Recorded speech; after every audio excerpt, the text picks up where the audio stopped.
Hello welcome to best of the day. మరి ఈ రోజు మన బెస్ట్ ఆఫ్ ది డేలో కొత్త విషయాలతో పాటు కొన్ని ఆసక్తికరమైన నిజాలు మరి చరిత్రలో ఈ రోజు జరిగిన ముఖ్య సంఘటనల గురించి తెలుసుకుందాం. మరి ఇంకెందుకు ఆలస్యం, లెట్స్ స్టార్ట్ ది ప్రోగ్రామ్.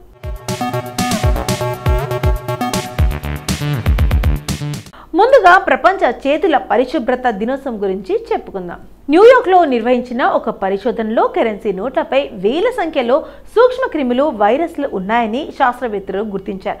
అనేక వ్యాధుల వ్యాప్తికి ప్రధాన కారణం మన చేతుల ద్వారానే జరుగుతుంది. 2017లో ప్రచురించబడిన జర్నల్ ఆఫ్ ఇన్ఫెక్షస్ డిసీజెస్ ఆధ్వర్యంలో కూడా చేతుల పరిశుభ్రత వల్ల పేగు సంబంధ వ్యాధులు తగ్గుతాయని తేలింది. ఇందువల్ల కొన్ని ప్రత్యేకమైన వస్తువులను తాకిన వెంటనే చేతులు కడుక్కోవడం అనివార్యమని ఆరోగ్య నిపుణులు సూచిస్తున్నారు. మరి ఆ వస్తువులు ఏంటో ఇప్పుడు తెలుసుకుందాం.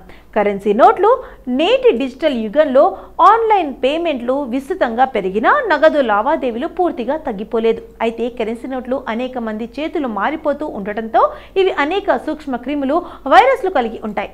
న్యూయార్క్లోని ఒక బ్యాంక్లో నిర్వహించిన పరిశోధన ప్రకారం కరెన్సీ నోట్లపై వైరస్లను, బ్యాక్టీరియాను, జంతువుల DNA కూడా ఉన్నాయని గుర్తించారు.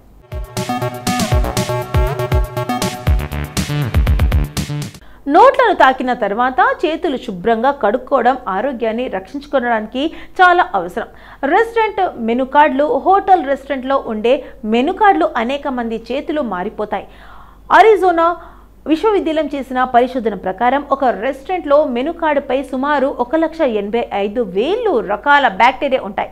ఈ మెనూలో తాకిన తర్వాత చేతులు కడుక్కోకపోతే ఆహారం తినేటప్పుడు క్రిములు శరీరంలోకి వెళ్లే ప్రమాదం ఉంది. అందుకే రెస్టారెంట్ మెనూలను తాకిన వెంటనే లేదా ఆహారం తినే ముందు చేతులను శుభ్రం చేసుకోవడం చాలా ముఖ్యం. ఆసుపత్రిలోని వస్తువులు.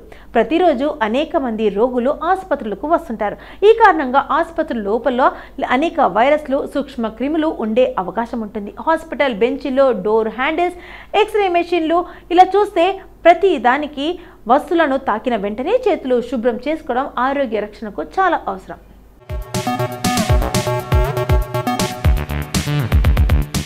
బస్, ట్రైన్, మెట్రో ప్రజా రవాణా వాహనాలు ప్రతిరోజు వేలాది మంది ప్రయాణికులను తీసుకెళ్తాయి. బస్సు, రైలు, మెట్రో వంటి వాటిల్లో హ్యాండిల్లు, సీట్లు, డోర్ పైన ఉన్న గ్రిప్లను అనేక మంది తాకుతుంటారు. కొలంబియా విశ్వవిద్యాలయ పరిశోధన ప్రకారం ప్రయాణికుల చేతుల ద్వారా అనేక సూక్ష్మక్రిములు వ్యాపించే అవకాశం ఉంది. కాబట్టి బస్సు హ్యాండిల్స్, మెట్రో గేట్లను తాకిన వెంటనే చేతులను శుభ్రం చేసుకోవడం చాలా అవసరం. పెన్స్, పెన్సిల్స్ ప్రతిరోజు మనం పెన్నులను ఉపయోగించాల్సి వస్తుంది. కానీ ఒక కార్యాలయంలో ఉపయోగించే పెన్పై మరుగుదొడ్డి సీటు కంటే 10 రెట్లు ఎక్కువ క్రిములు ఉంటాయని వాల్ స్ట్రీట్ జర్నల్ ఉద్యమం చెబుతోంది. కార్యాలయాల్లో, బ్యాంకులలో లేదా పబ్లిక్ ప్లేస్లలో పెన్నులను ఉపయోగించేటప్పుడు ప్రత్యేక జాగ్రత్త తీసుకోవాలి. మరొకరి పెన్నును ఉపయోగించిన వెంటనే చేతులను శుభ్రం చేసుకోవడం ఉత్తమం. మన ఆరోగ్యం మన చేతుల్లోనే ఉంది.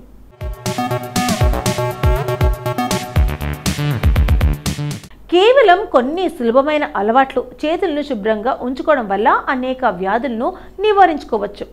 ఇక్కడ చెప్పిన ఈ 5 ముఖ్యమైన వస్తువులను తాకిన వెంటనే చేతులు శుభ్రం చేసుకోవడం ద్వారా ఆరోగ్య సమస్యల నుంచి రక్షణ పొందవచ్చని చెబుతున్నారు.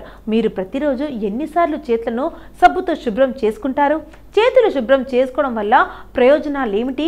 అయితే ప్రస్తుతం ప్రపంచాన్ని వణికిస్తున్న కరోనా మహమ్మారి కారణంగా ప్రతిరోజు ఎక్కువసార్లు చేతులను శుభ్రం చేసుకోవడం ప్రతి ఒక్కరి అలవాటైపోయింది. కరోనా నేపథ్యంలో ఈ చేతుల పరిశుభ్రత దినానికి ఎంతో ప్రత్యేకత చేకూరింది.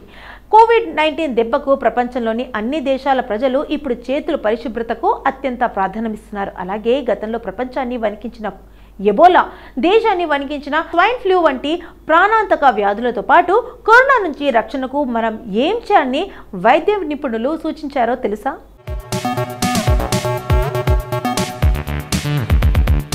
ఇప్పటి వరకు ప్రపంచ చేతుల పరిశుభ్రత దినోత్సవం గురించి మనకు తెలియని కొన్ని ఆసక్తికరమైన నిజాలు తెలుసుకున్నాము కదా.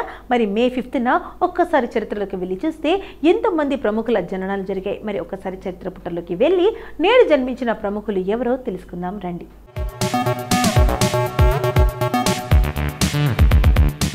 లక్ష్మీ రాయ్ ఒక భారతీయ సినీ నటి.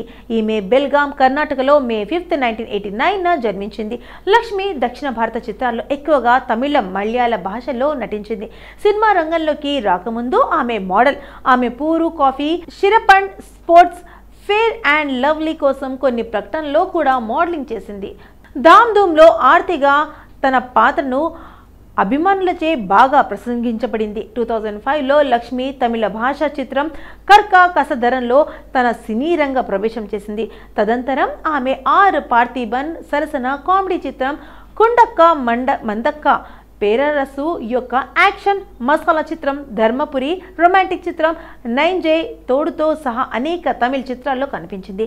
వాల్మీకి శివ రాజ్ కుమార్ సరసన కన్నడలో ఆమె తొలి చిత్రంగా గుర్తించబడింది.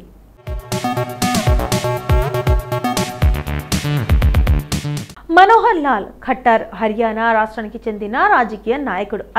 అతను ప్రస్తుతం భారత ప్రభుత్వంలో 2024 నుండి విద్యుత్ మంత్రిగా, గృహ పట్టణ వ్యవహారాల్లో మంత్రిగా పనిచేస్తున్నాడు. అతను 2014 అక్టోబర్ 26 నుండి 2024 మార్చి 12 వరకు రాజీనామా చేసి హర్యానా 10వ ముఖ్యమంత్రిగా కూడా పనిచేశాడు. అతను భారతీయ జనతా పార్టీ సభ్యుడు, మాజీ రాష్ట్రీయ స్వయసేవక్ సంఘ్ ప్రచారక్. అతను 2014 నుండి 2024 వరకు హర్యానా శాసనసభలో కర్నాల్ నియోజకవర్గానికి ప్రాతినిధ్యం వహించారు. అతను 2024 భారత సార్వత్రిక ఎన్నికల్లో హర్యానాలోని కర్నాల్ నుండి భారత పార్లమెంట్ దిగువ సభ అయిన లోక్సభకు ఎన్నికయ్యాడు. 2024 జూన్ నాటికి అతను 3వ మోడీ మంత్రిత్వ శాఖలో విద్యుత్ మంత్రిగా, గృహ నిర్మాణ, పట్టణ వ్యవహారాల్లో మంత్రిగా పనిచేస్తున్నారు. ఖట్టర్ 1954 మే 5న తారికొన్ తూర్పు పంజాబ్ రోహత్కు జిల్లాలోని నిందవ గ్రామంలో జన్మించారు.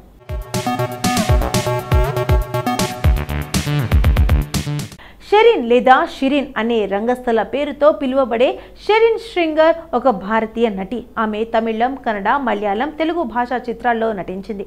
కన్నడ చిత్రాల్లో అడుగుపెట్టిన తర్వాత ఆమె ముఖ్యమైన చిత్రాల్లో తుళ్ళువాదో, ఇలామే, విజల్ ఉన్నాయి. 2019లో షెరిన్ బిగ్ బాస్ 3లో పాల్గొని 3వ రన్నరప్గా నిలిచింది. షెరిన్ శ్రింగర్ మే 5, 1985న బెంగళూరులో జన్మించారు. శ్రింగర్ కన్నడ చిత్రాల్లో పోలీస్ డాగ్ ద్వారా నటిగా అరంగేట్రం చేసింది. తర్వాత ధృవలో ప్రధాన పాత్ర పోషించింది. ఇందులో ఆమె దర్శన్తో కలిసి నటించింది. షెరిన్ తన తొలి తమిళ చిత్రం కస్తూరి రాజా యొక్క కమింగ్ ఆఫ్ ఏజ్ డ్రామా తుళ్ళువాదో ఇలామే ద్వారా విమర్శకుల ప్రశంసలు, బాక్సాఫీస్ విజయాన్ని సాధించింది. ధనుష్తో కలిసి నటించిన ఈ చిత్రం యువన్ శంకర్ రాజా సంగీతం, సెల్వరాఘవన్ రాసిన వయోజన్ కథకు విడుదలకు ముందే ప్రచారం పొందింది.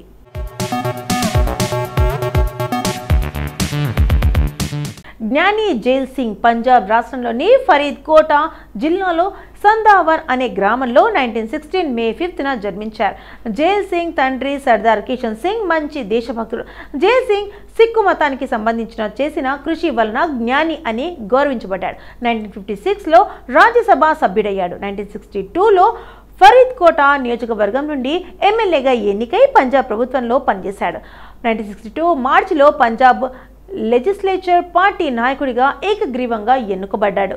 పంజాబ్ ముఖ్యమంత్రిగా 5 సంవత్సరాలు పరిపాలన సాగించాడు. 1980 జనవరిలో జరిగిన ఎన్నికల్లో హోషియాపూర్ నియోజకవర్గం నుండి లోక్సభకు గెలిచి హోంశాఖ మంత్రిగా పదవి బాధ్యతలు స్వీకరించాడు.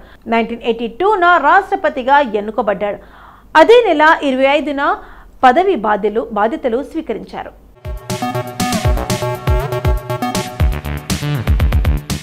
సో ఇదండి ఇవాల్టి మన బెస్ట్ ఆఫ్ ది డేలో ఈరోజు మన ఎపిసోడ్లో ఈ రోజుకి సంబంధించిన కొన్ని ఆసక్తికరమైన విశేషాలు తెలుసుకున్నాం కదా. మరి మరొక ఎపిసోడ్లో మళ్ళీ కలుద్దాం. అంటే టేక్ కేర్, బాయ్.